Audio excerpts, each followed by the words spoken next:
Cornelius वेल्टरविल्ड का जन्म 27 मई 1794 को न्यूयॉर्क में हुआ था। ये बेहद ही गरीब परिवार से बिलोंग करते थे। इन्होंने अपनी गरीबी को देखते हुए 11 साल की उम्र में अपने पढ़ाई को छोड़ दिए और नाव चलाने का काम करने लगे। कॉर्नेलियस के घर का ऐसा स्थिति था कि कई दिनों तक इनके घर में खाना नहीं बनता था। इन लोगों ने कुछ कुछ खाकर अपना पेट भर लिया करते थे। जब कॉर्नेलियस नाव चलाने का काम करने लगे तब इनके घर का स्थिति थोड़ा ठीक हुआ। गरीबी इतनी बेशर्म चीज होती है ना कि ये किसी के आगे आपको हाथ फैलाने में मजबूर कर देगी। इन्होंने 1810 में अपने माता पिता से $100 उधार लेकर अपना एक नाव खरीदी, जिसे स्टेटन महाद्वीप से न्यूयॉर्क शहर तक यात्रियों को ले जाने और ले आने का काम करते थे। एक बात है, जो गरीब का बच्चा होता है उसका माइंड बहुत ज़्यादा शार्प होता है। वो तरह तरह की बातें सोचने लगता है। इसी तरह इनके माइंड में भी तरह तरह की बातें चलते रहते थे।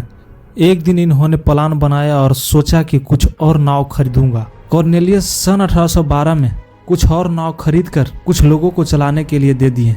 जब इन्होंने अपना नाव को चलाने लगे तब इनके अपोजिट लोगों ने इनका विरोध करने लगा। इनका भी कहना था, तुमने मुझे धोखा देने का काम किया है, मैं तुम पर मुकदमा नहीं करूंगा क्योंकि कानून बहुत धीमी है, मैं तुम्हें जड़ से खत्म कर दूंगा। इन्होंने अपना नाव का किराया कम कर दिया, जिसे सभी नाव चलाने वाले लोग इनसे तंग आ चुके थे। इनका कहना था, जो मेरे कंपटीटर है वो मेरा मित्र नहीं हो सकता। इन्होंने उन लोगों का हाल बेहाल कर रखे थे। अंत में सभी लोगों ने इन्हें कुछ किराया देने की बात कही, तब जाके इन्होंने अपना काम छोड़ने का फैसला किया। सन 1818 में इन्होंने अपने सभी नावों को बेच दिए।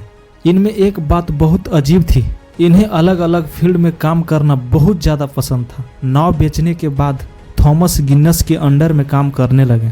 थॉमस गिन्नस का एक स्टीमशिप कंपनी था। सन 1818 से 29 तक इनके साथ काम करने के बाद इनका सारा व्यवसाय कॉर्नेलियस ने सीख लिए।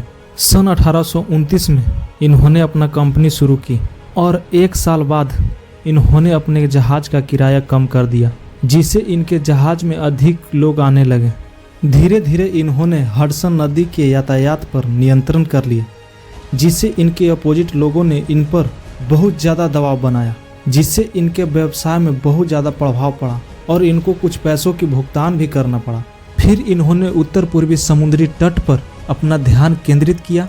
इन्होंने अपना जहाज को लॉन्ग आइलैंड से प्रोविडेंस और बोस्टन तक चलाने लगे। 1846 आते आते कॉर्नेलियस करोड़पति बन गए। धीरे धीरे इन्होंने अपने स्टीम शिप को न्यू ऑरलियंस से निकारागुआ के माध्यम से सैन फ्रांसिस्को तक यात्रियों और सामानों का परिवहन करने के लिए एक कंपनी बनाई।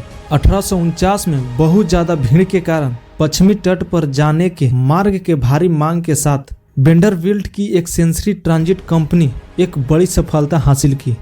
इन्होंने व्यवसाय तभी छोड़ा जब इनके विरोधियों ने, जिन्हें इन्होंने लगभग बर्बाद कर दिया था, अपना काम छोड़ने के लिए प्रति माह $40,000 का डिमांड किया, जिसे देने के लिए उन लोगों ने सहमत हुए। फिर बाद में यह बढ़कर $56,000 हो गया। इसके बाद 1850 में इन्होंने रेल मार्ग की ओर अपना ध्यान केंद्रित किया। न्यूयॉर्क और हार्लेम रेल मार्ग में इतना स्टॉक खरीद लिया कि 1863 तक वह इस लाइन का मालिक बन गया। बाद में इन्होंने हडसन नदी रेल मार्ग और न्यूयॉर्क सेंट्रल रेल मार्ग का अधिग्रहण किया। 1869 में इन्होंने इसमें काम करना शुरू किया। जब 1873 में लेक शोर और मिशिगन दक्षिणी रेल मार्ग को जोड़ा, तब वेंडरविल्ट न्यूयॉर्क शहर से शिकागो तक पहली रेल सेवा प्रदान की और अपने जीवन का अंतिम वर्षों के दौरान वेंडरविल्ट ने ग्रैंड सेंट्रल डिपो का निर्माण का आदेश दिया। ग्रैंड सेंट्रल टर्मिनल न्यूयॉर्क शहर में एक परियोजना है, जिसने 1873 के आतंक के दौरान बेरोजगार हो गए लोगों को रोजगार दी। इनके बायोग्राफी से बहुत कुछ सीखने को मिलता है। पहला, अगर आप किसी फील्ड का बादशाह बनना चाहते हैं तो उस फील्ड में टाइम देना होगा। जो आपको बर्बाद करने की कोशिश कर रहा है उसे जड़ से उखाड़ फेंको। जय हिंद।